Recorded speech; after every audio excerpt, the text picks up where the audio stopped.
So welcome back to another FIFA 20 video. Today we are talking about title update number 10. It was recently announced that this week the PC was getting an update and the consoles will be getting it soon. And this update is a pretty big one for FIFA 20. It brings in some new faces. It also does some fixes in career mode, gameplay, Volta and Ultimate Team, you know, that kind of stuff. So it's definitely an update that you guys should download when the time comes.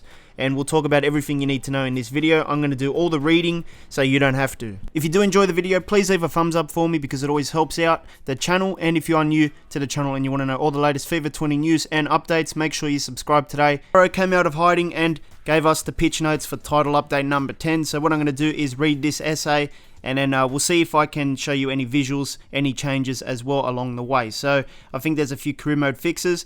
But before we get into it, I need to answer the following question. Every time there's a new update that comes out and new faces and stuff, a lot of people ask me, when does this come out? And I don't really know. So it's up to EA to put out the updates.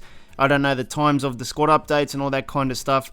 I just know when it comes out like everyone else. So at the moment, this update is out on PC, and I'm not sure when it's coming out on consoles. It's usually within a week of the PC, so surely by next Tuesday, it should be out on the consoles as well for everyone. And then you have to wait for the squad update as well to apply the new faces, so that always comes out 24 hours after the update itself. So just because you download the update doesn't mean you're going to get the faces straight away. So just keep that in mind.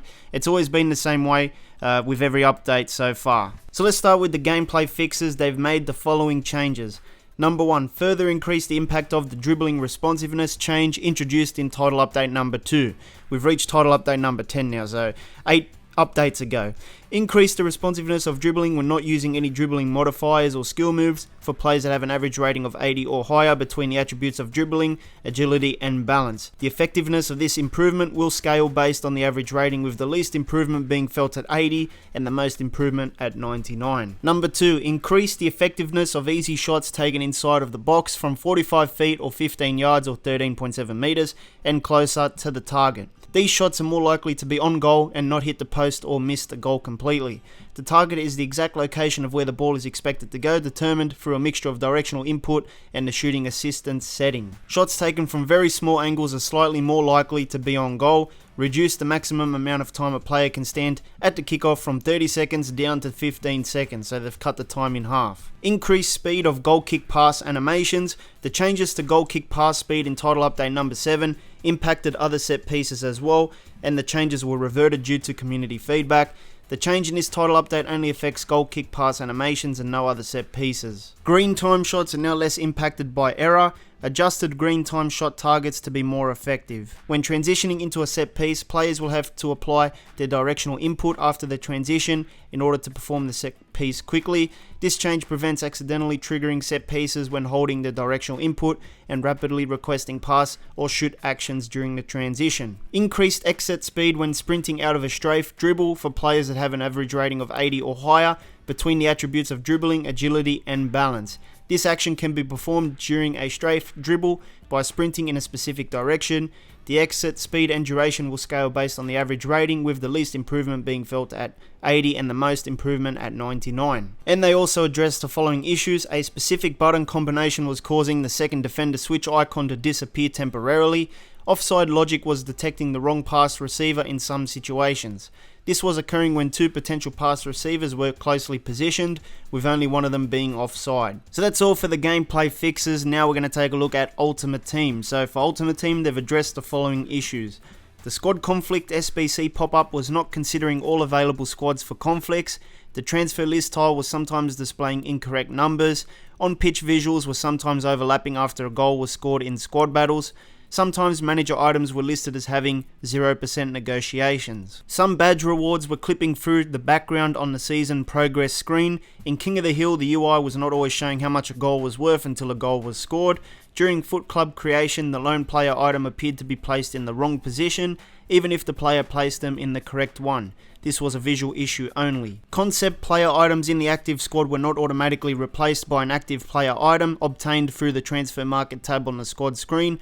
Addressed rare instances of freezing when attempting to play a friend and scrolling through the friends list. The one to watch player item design was cut off when displaying on the pitch following a goal being scored. Sometimes dynamic images were disappearing temporarily, and updates to some front-end visuals. So that's all for Ultimate Team. Now we're going to talk about career mode. So they've made the following changes to career mode, and there is some that I want to go a bit more in depth in. We're going to take a look at some screenshots for some of them. So the first one, they've tuned ultimate difficulty to provide a greater challenge, so they've made it a little bit harder.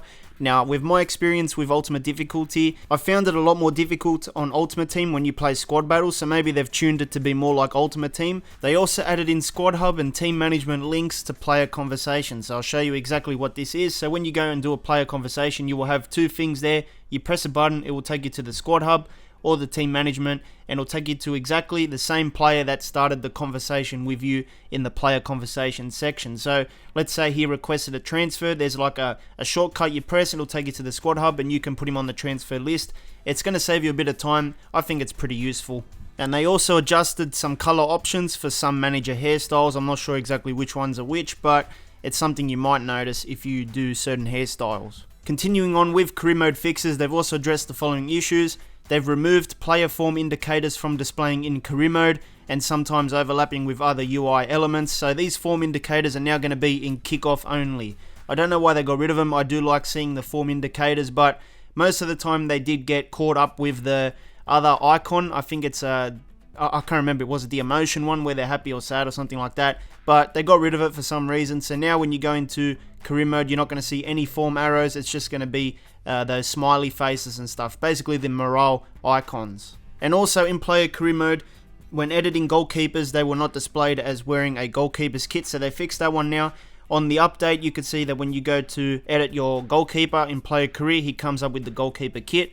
But before the update, when you were to do the same thing, he would change from a goalkeeper's kit to an outfield player's kit. So I don't know why he did that, but it was an issue in the game. Now there was one important issue that they needed to fix, and I'm not sure if it's fixed or not. I guess time will tell, but there wasn't anything in the pitch notes about it, and that was the Premier League broadcast overlay freezing and ruining your match experience. So you guys know by now, I'm sure it's happened to a lot of you guys, and it is very, very annoying because if you get it stuck in your game, you have to like restart the game to get rid of it. It doesn't go away by itself. And yeah, if you haven't saved your game, you know, it could affect your season as well. So I hope they fixed it. There's no news of it though, so I don't really expect a fix at the moment, but it's definitely something that needed to be fixed. Next up, we have everyone's favorite game mode, Volta, and they've made the following changes. Adept training drills now display head-to-head leaderboards, removed the add/remove guest button callout when a second controller is not connected. They've also addressed the following issue where multiple SID in-game avatars were sometimes appearing in Volta's story. And I don't think anyone is interested in Volta fixes anyway, but there is tournaments as well. They've addressed the following issue in tournaments. Some teams were not playing the appropriate amount of matches when playing with the MLS. We move on to visuals and new faces. So in terms of the visuals department, they've updated multiple kits, balls, ad boards, badges, and 2D headshots. They don't actually say who they updated, but apparently there is some updates there. And they've also addressed the following issues in the visual department. Addressed instances of the in-game camera not smoothly transitioning during low trajectory passes. Addressed text misalignment when downloading a squad update. You might have noticed sometimes when you download a squad update, the text goes off the screen. They fixed that one. Celebrations were sometimes causing a temporary blank screen in CenturyLink Stadium. And in terms of star heads, they've made the following changes. Added 71 star heads. Now, I think I found about 67 or something in my video about the faces yesterday, so make sure you go and check that one out if you want to see the full compilation.